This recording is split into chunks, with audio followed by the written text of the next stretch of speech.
Hello my beautiful girls, welcome in. I am so happy to have you today. We are going to talk all about inner work. This term inner work has been floating all around the internet and I see so many questions. Alexis, how do you actually do the inner work? Don't worry girl, I've got you. I am going to teach you everything that you need to know about it today. And all of my girls watching live, welcome. I'm so happy you're here. All of your questions, I will take those at the end. So inner work, I have my notes here, and the very first thing for you to know is the definition of inner work. In my opinion, the definition of inner work is personal development for the soul. That's all that it is. I know that it can seem so scary. Well, how do I actually do the inner work? How do I really elevate and transform into this higher version of myself? It is through inner work. And what inner work is, it's just reflecting, it's sitting back and really trying to get to that higher version of yourself where you are living and everything is aligned. That is what inner work allows you to do. And divine feminine energy. I see so much content about divine feminine energy today.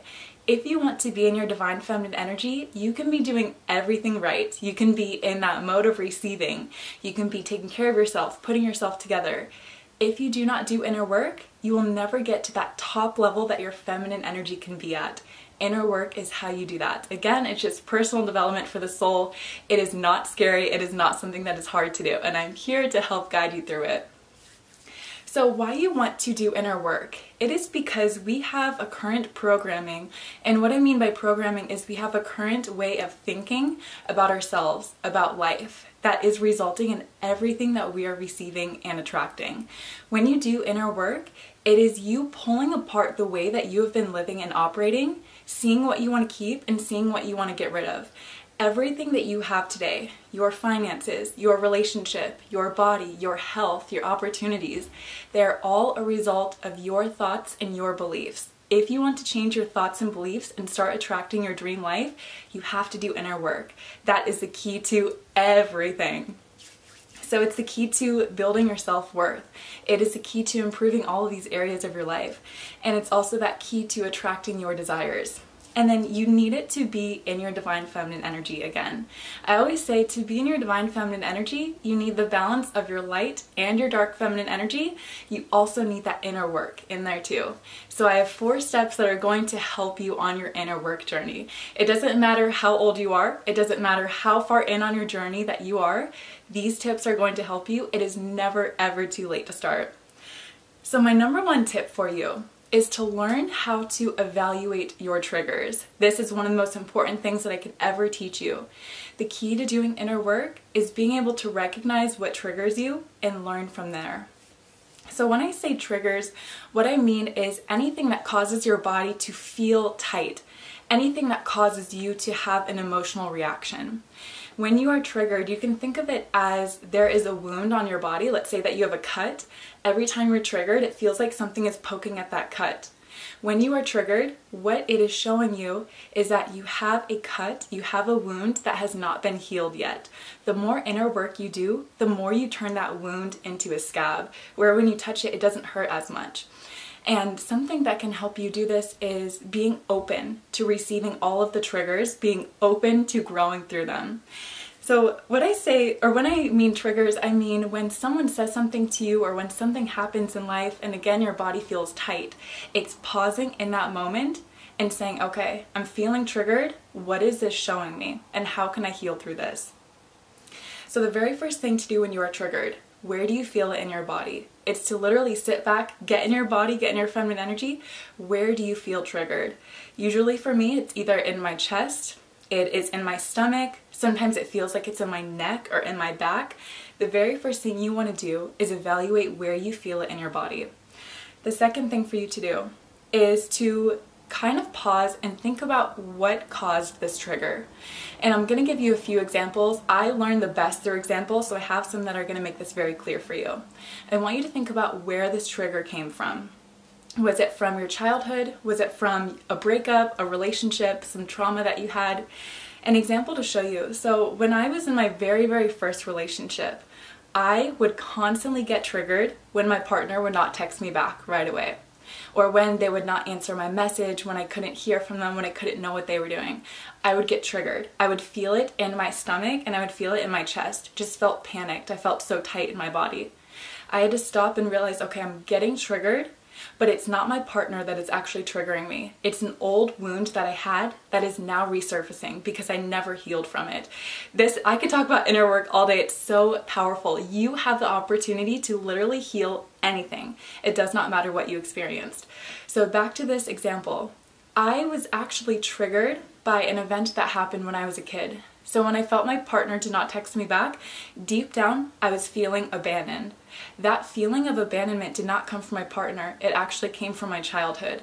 The way that I grew up, I experienced a lot of narcissistic abuse, a lot of hot and cold parenting, and because of that, I constantly felt abandoned. I felt that I did not have the safety and the healthy relationship that I needed, so I did not feel safe.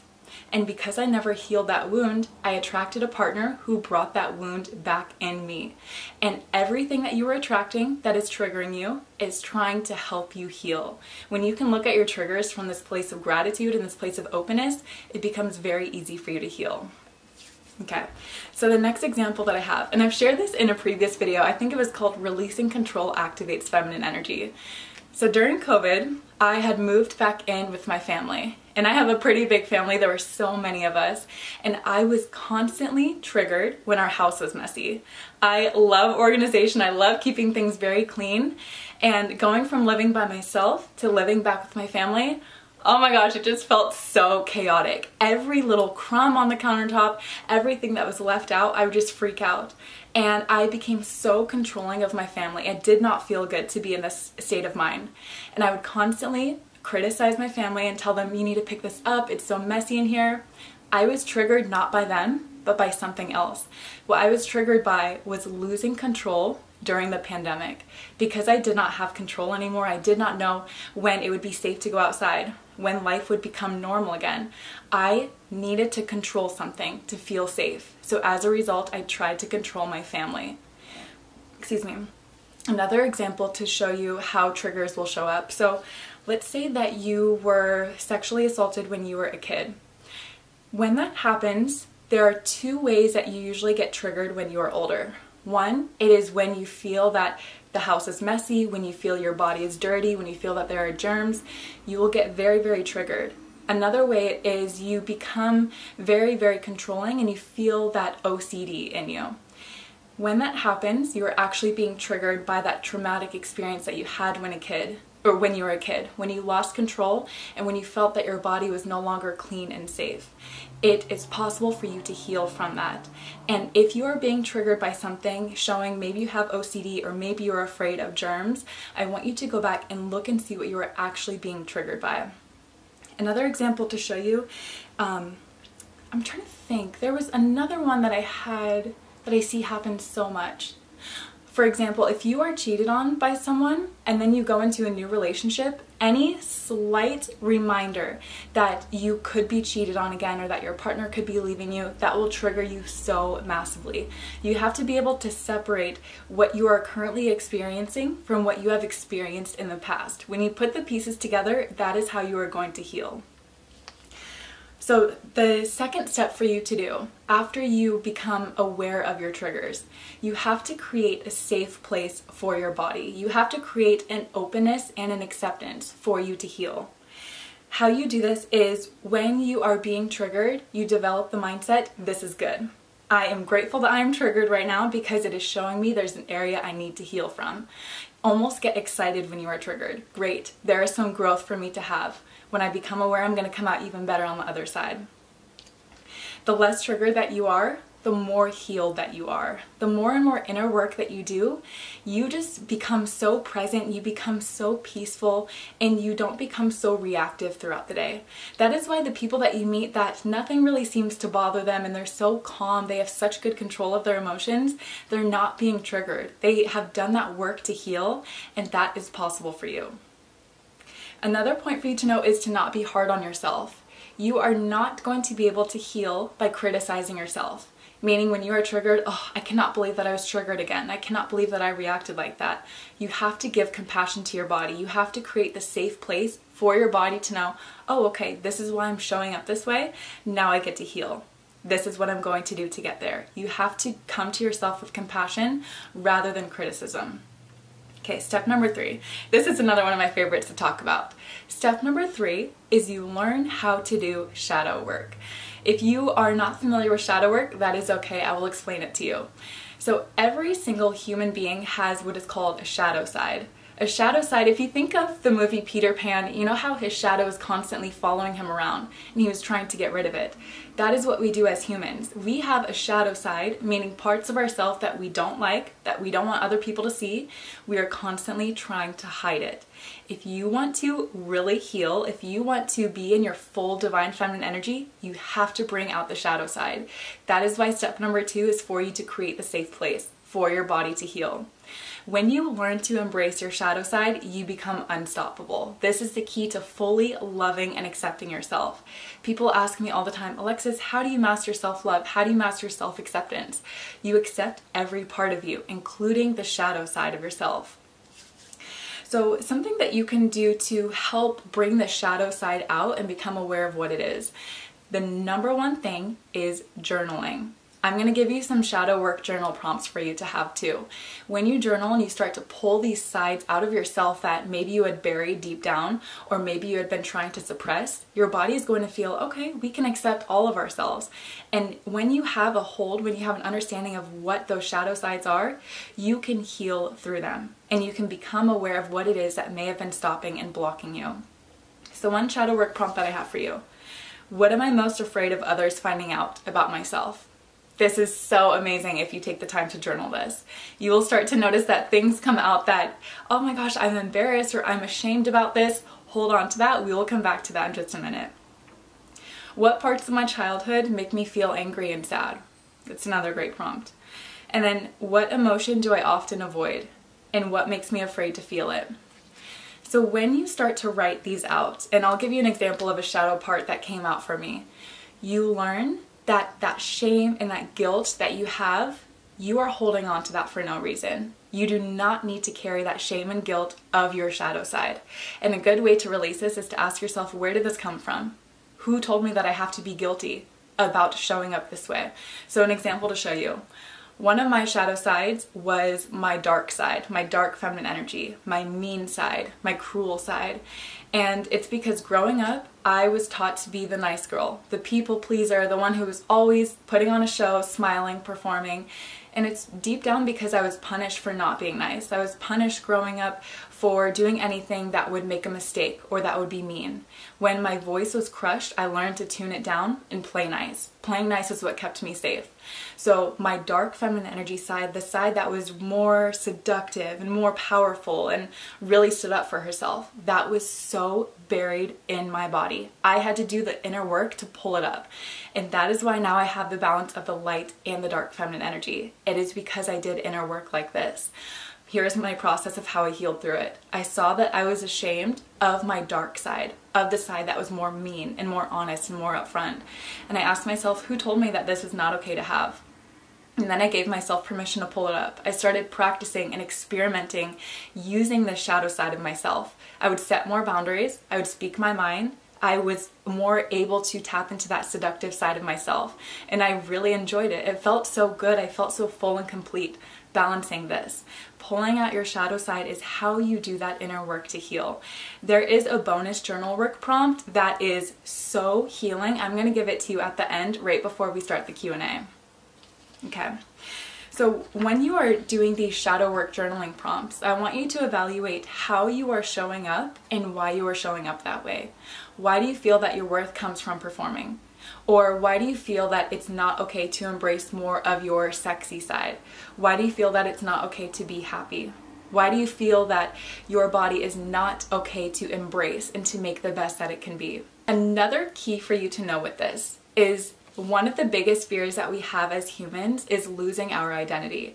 It is because we have that need to survive. We have the need to feel safe. When we think about changing our identity, we become so fearful that our survival is at risk. I talk about this so much in the Become Your Dream Woman course because it is essential. That is why it is lesson number 1 in my course. How to rewire your brain and feel safe changing your identity. If you start to feel fear and panic, I cannot embrace the shadow side, or I've been so afraid, I've been suppressing this for so long, remind yourself your body fears changing its identity because it doesn't know if it can survive. That is how you overcome it and allow your shadow side to start coming out in life. Okay. And again, that acceptance of yourself by embracing your shadow side, that is the key to self-love. That is the key to confidence, to really being in your divine feminine energy. You need that acceptance, and you do it by embracing your shadow side. Okay, one more tip for you guys, and then I'm going to share that shadow work prompt and take some of your questions. So a tip that I have for you, and it's so hard to say this because there's so much power in what I'm going to say, and it sounds so much easier, or it sounds so much simpler than it actually is. Reading books is how you do inner work. And books specifically on spirituality, on healing, on emotional intelligence, anything on those subjects. And I have some here that I'm going to share with you guys too. If I did not take the time to read books, I would never be here with you now. The first personal development book that I read was Think and Grow Rich. It changed my life. That is why I started my first business at 20 years old and started my healing journey. I learned that the thoughts that I had created my reality, and I had been thinking a reality that I no longer wanted to live. I also heard somewhere that the average millionaire reads 3 books a month, and I thought, you know what? I want to be a millionaire. I am going to read 3 books a month. Now I read 3 to 4 books a month. Every month. They have changed my life. The power in books is so much more than we know. Imagine gaining someone's whole entire life of wisdom and knowledge, and you get that in one book. Most of the time you get it for free. I rarely pay for books. I get them at the library. You have the same opportunity. And if you want to open up your eyes to your own programming, reading books is how you do it. So an example of this is when I read the book called Attached. I recommend this book to everybody. This is how you heal your attachment style. Attached has a magnet on the front if you're looking for that book. When I read the book Attached and I learned about my own attachment style, that is how I changed it. So a quick rundown, there's 2 attachment styles. They're secure and insecure. Most people today have an insecure attachment style, meaning that they do not feel safe in relationships. They do not trust their partners. They do not feel secure in themselves. I had a very anxious attachment style. It was reading the book Attached where I realized, oh my gosh, I'm not alone. The only reason why I have an anxious attachment style is because of the way that I was raised, the abandonment wound that I had. When you become aware of the way that you are thinking and operating, that is how you change it. Books are so powerful. The ones that I have here that I'm going to share with you, and I picked these 4 off my bookshelf. They're super random, but I've read them all and they're amazing. The first one is called Daring Greatly. This is by Brené Brown. I love her. This book talks about the power of vulnerability. This is more on the personal development side. This is so amazing if you are starting your inner work journey. Another book is called The Compound Effect. If you want to build that life where you are just creating and attracting at such a high and quick level, this is how you do it. This is by Darren Hardy. He's an amazing entrepreneur. Another book, this is more on the spiritual side. This is called The 7 Spiritual Laws of Success by Deepak Chopra. It is amazing. It just opens your eyes for how to really be present, how to be grounded, and this is going to help you react less and not be so triggered in life. It gives you the keys of how you live so that you can feel at peace. And then another book, this is the 10X Rule by Grant Cardone. Grant Cardone is an amazing entrepreneur. It talks about scaling your business, but it's really teaching you how to scale your life, how to build and create at a higher level. So I love all these 4. And if you're in my course too, you know that you have access to my full book list. Every book I've ever read is in that course. So the next part here on the topic of reading books. So you become more present and you become more self-aware when you are reading. Like I said, you are absorbing a person's entire life of wisdom and knowledge when you are sitting there and reading. You become more self-aware. You start to take a look at yourself. You almost hold up a mirror to yourself while you are doing inner work. That's another thing I forgot to say about being triggered. Point number 1, when you can observe your triggers, you're really just holding up a mirror for yourself to say, what do I still need to heal and grow from? You have all of the tools right at your fingertips. A lot of people think inner work is expensive. It's not. My first couple years of inner work, I never paid for anything. No coaching, no courses. It was all books and being self-aware. So the prompt that I told you I was going to give you that's really going to be powerful and help you tie everything that we've talked about together. You're going to journal to this. How would I show up if my mind was wiped clean? If I did not have any trauma, any limiting beliefs, or emotions given to me by society and others? I know that that's a long prompt, but it is so powerful because the truth is you determine the way that you show up. Your thoughts create your reality and you are the one in charge of your thoughts. When you can sit and think, what is it that has created my thoughts? Do I still want to hold on to these beliefs or do I want to change them? That is what this prompt is going to help you do. And if you are on a more advanced level or you want to get there for your inner work journey, that is why I've created my course, Become Your Dream Woman and Master Your Feminine Energy. It is everything I have learned on my own personal journey I have put into this course. It is my heart and soul. And more girls than ever have signed up for the course this past week. I am so happy. Welcome in everyone who has joined. I'm really, really happy to be on this journey with you. So now I am going to chat with you for a bit and take some questions. How is everyone? What was that last book that I talked about? The 10X Rule by Grant Cardone. And guys, this will be on YouTube too, so don't worry if you didn't get everything. You can go ahead and play it back. Not me trying to take notes, but she talks so fast. Oh my gosh. This is another reason why I've created the course, because I have so much that I just want to pour out and share with you, but I also try to respect your time. I'm so sorry if this is too fast. It's so funny, I get comments, Alexis, please talk slower. Alexis, please talk faster. Your videos are too long. So I create my videos of a way that feels good for me. And there's always the fast forward button, there's always the slow down button if you're watching this on YouTube. Ooh, Marina, I love this question. What are the first 3 things that you do in the morning? So the first 3 things, this is something I've been working so hard on in the last year, not checking my phone. I used to go and check my emails, check social media. I do not do that anymore. It has felt so good. When I wake up, what I will do is make my bed. There's so much power in making your bed. If you can almost feel accomplished at the beginning of the day, the rest of your day is set up for you to feel good and to feel more confident. I make my bed. I will go and brush my teeth and I will read a devotion on my phone. I love spending that time with God in the morning. I love feeling more grounded, feeling more at peace, and having that to start my day. So I read a devotion, it takes about a minute, and then I head to the gym. That is my morning routine. On the weekends though, it's more relaxed. I don't go to the gym on the weekends. And the time that I usually wake up in the morning, it's about 6 a.m. How are you? What are your plans this weekend? Jacqueline, I'm doing amazing, girl. Thank you so much for asking. And this weekend is going to be so exciting. It is one of my girlfriend's birthdays. We are going to go and do a staycation. I live in Las Vegas, so there's so many beautiful hotels on the strip. I am going to go and stay down there with her and some other friends. We're going to go to the pool. We're going to go to an Usher concert, if you guys know who Usher is. I'm so excited. And then I'm going to spend the rest of the weekend just catching up on work and being with my family. Genesis, what do you do when you start overthinking? So this is what I do. I will literally place my hand on my heart and I will remind myself, thank you, body, for sending me these thoughts. I know that you were trying to protect me. I know that you were trying to keep me safe. My thoughts are not reality, but thank you for sending them to my body. If you tend to be anxious, you will overthink a lot, and it's your body's way of coping. It's your body's way of trying to predict the future so that you can feel safe. It's a false sense of security. Remind yourself, thank you, body, for sending me those thoughts. They're not reality. I don't need to have them.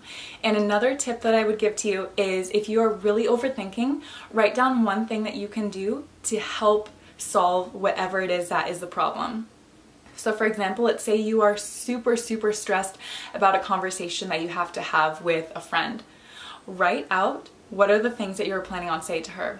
Or write out what is the date that you are going to have that conversation. Do one small thing that's going to help relieve you so that you don't have to be so stressed.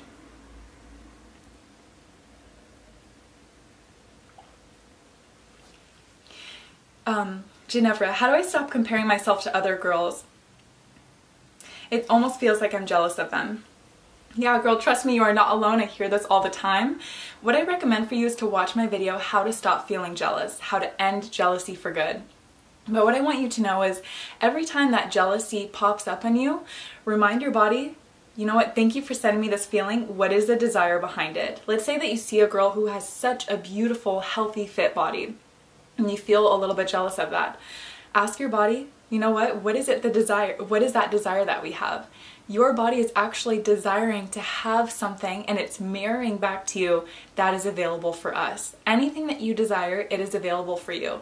So if you see that in another girl, just remind yourself, it's available for me, and my body is just pointing out to me that is a desire that I have. And the truth is, if you were able to exchange your life with someone else's, if you see a girl and you really think, I want her life, remind yourself you are seeing the tip of the iceberg. I use this analogy all the time. You are seeing the part that sticks out of the water, which is 10%. There is 90% remaining of that iceberg of her life that if you saw, you would not trade your life for hers.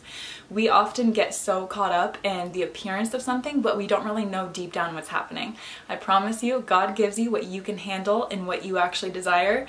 There are things you cannot see that you would not want if you could have her life. You are so cute. Love your energy. Greetings from Germany. Ah, thank you. Hey, from Las Vegas. How to stay in my feminine energy during conflict and still set boundaries. Yeah, you girls have been asking a lot for a video about boundaries. I'm gonna have to make that for you soon.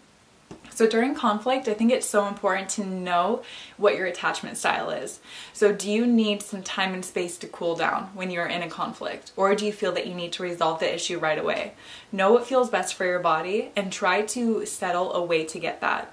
And when you are being so triggered, when you are being so upset and a lot of emotion is coming out, use that trick that I was telling you earlier. Observe rather than react when you are triggered. Almost step outside of your body. Imagine that you are viewing your body. You are no longer yourself and you are just looking at the way that you're showing up. Try to see what it is that is triggering you so much. What are the areas that you are feeling a lot of emotion? When you learn to observe rather than react, that is how you stay calm. And that's also how you stay in your feminine energy because you're in your body rather than in your head. And I think it's also something so important. I think unconsciously we do this. We will trigger that other person and cause more drama. If there's something that you know will not help the argument, if there's a dig or anything that feels you are stepping down a level, you are not showing up your best self, do your best to prevent yourself from saying it or doing it. Think about how would the best version of me show up in this conflict? How would she show up during this fight? And then you literally pretend that you are already there. I always feel like I'm not enough and so less than other people. What is that? So that is a feeling of low self-worth, and you are not alone. Inner work, like we were talking about, is what is going to help you heal from that. So Farida, if I was sitting down and if I was coaching you right now, what I would ask you is, who told you that you are less than? And what are the things that you find yourself comparing?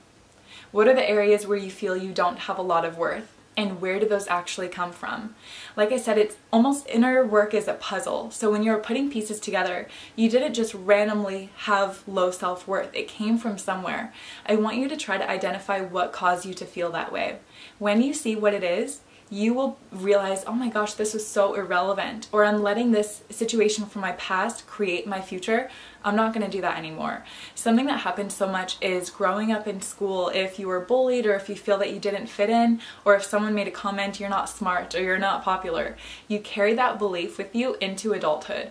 Try to find that moment where you felt your self-worth lower down, and then say, you know what, that past version of that experience does not exist. Why am I going to carry it into my new reality? And the things that build your self-worth, inner work, it is working on your confidence, it is working on your inner qualities, it is embracing your shadow side, it is doing things that fuel you and make you happy, following your passions and finding your purpose. I just posted a YouTube video called How to Find Your Purpose. I recommend that you do this. Personally, for me, the more that I aligned with my purpose, which is here right now with you, empowering you, helping you heal, the more self-worth I had. I realized I was using my gifts, using my abilities to help someone else.